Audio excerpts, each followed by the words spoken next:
Hey YouTube, what's up? I'm back. This time with a review on the Star Wars 30th anniversary Wookie Warrior. I'm not really sure what to call him. I lost the box, and I just don't know what to call him. I'm just gonna say Kashyyyk Warrior, I guess.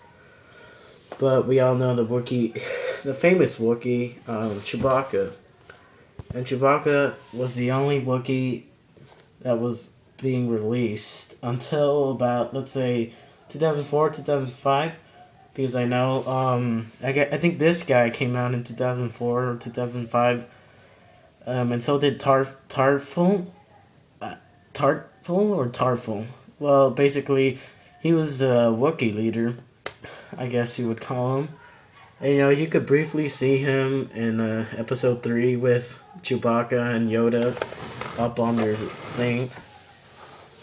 But, yeah, I mean, we're going to focus on this guy, not this guy. But I took these Wookiees out just to talk about them. Well, first thing I want to say, this is probably the best Wookiee figure I own, this guy right here. He's way better than this guy or this Chewbacca. I think they really got him right. I mean, I always thought of a Wookiee being really tall and, very bulky, tough. I mean, you can't really get that from Chewbacca. You just think it's a man in a hairy suit or something like that. Because even in 2005, they made him like that. I'm sorry. But I believe this guy was released 2 times in Force Unleashed pack with 2 Imperial Stormtroopers and Darth Vader. But yeah, here's like probably the earliest Wookiee mold I own. This is the Chewbacca from the comic pack, and it doesn't even look like Chewbacca. Mostly because of the face. I'm not talking about the color because that's how he was in the comic book. But I mean, as you can see, he's like a bully compared to him. He is way tougher. I mean, who would you choose in battle? This guy or this guy?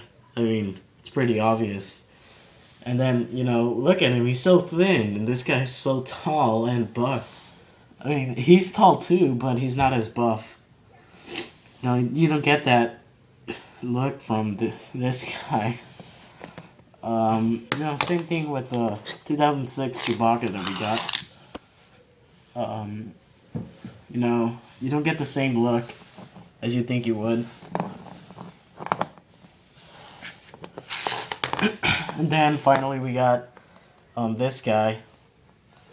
And first thing I want to say, the Wookiees are known for, their weapons of choice is probably a caster bow or bow, I forgot what's it called.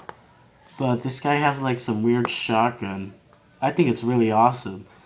I mean, this guy came with extra spare parts as well. He came with the Wookiee shield. And I don't know what this is. I guess it's like supposed to be something sharp. You fight like sharp blades with it.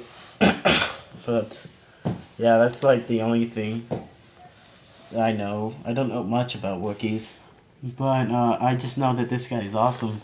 And he's taller than most of the figures. I mean, here he is with the 2005 Revenge of the Sith Wookiee. He's obviously taller.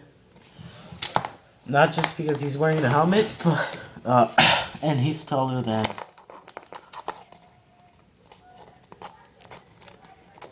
hold up. He's taller than General Grievous when he's standing up really tall. As you can see, the Wookiee beats him by a lot. And IG-88 is also small compared to him. And IG-88 is probably one of the tallest figures I've owned.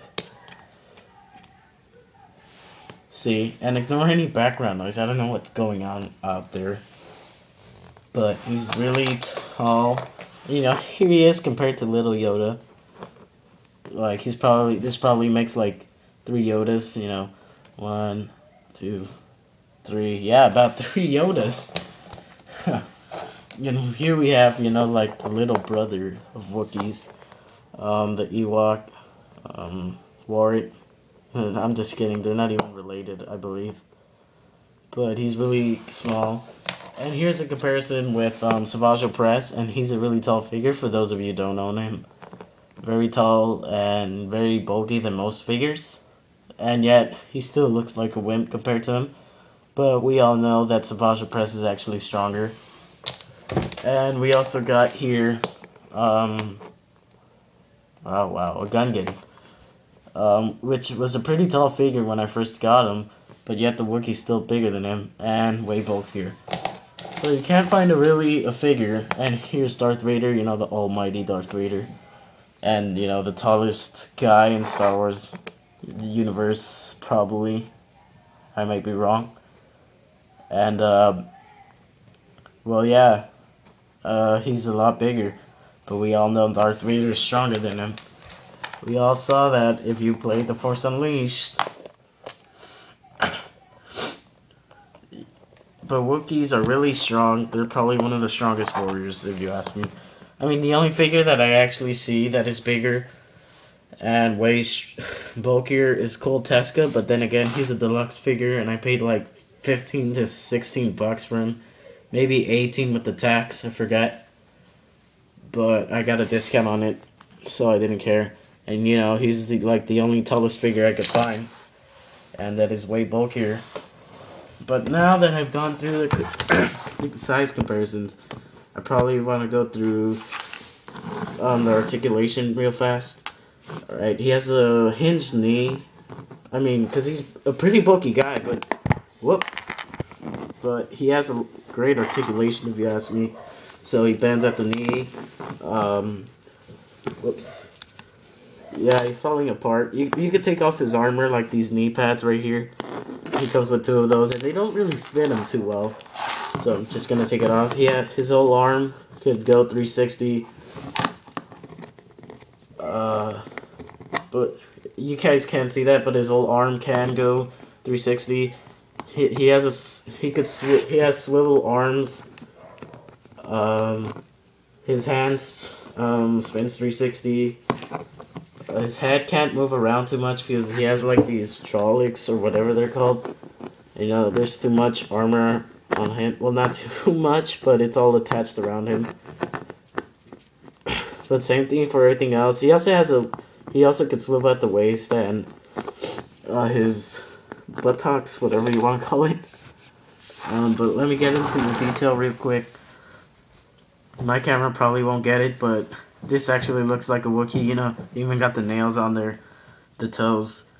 You got this satchel thing that Chewbacca also has one. And you can lift that up and there's nothing there. Just some more hair. But yeah, it's very detailed if you ask me. And you know, look at that face, it looks fearful. But his face looks a little bit more brownish than his whole hair and the rest of the body.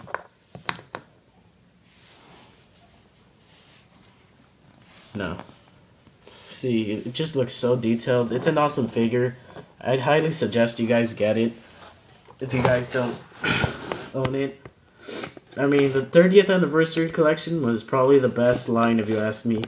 I don't even think the vintage comes close to it. I mean, you guys might disagree with me, but I truly think the 30th anniversary is better because we got all this new stuff that we never gotten before. And, you know, we got better figures, updated figures. Excuse me. I just think it's overall the best line we've ever gotten in the whole line. And I think, you know, it's way better than the new vintage line we were getting. I mean, even though the vintage figures are awesome, I still think the 30th anniversary beats it because it's a lot cheaper as well. But then again, it was released in 2007. Sorry.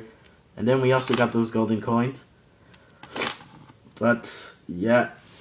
I suggest you guys, if you guys find them... oh, by the way, I forgot to mention, I got them for $5, which is a really, really good and crazy deal.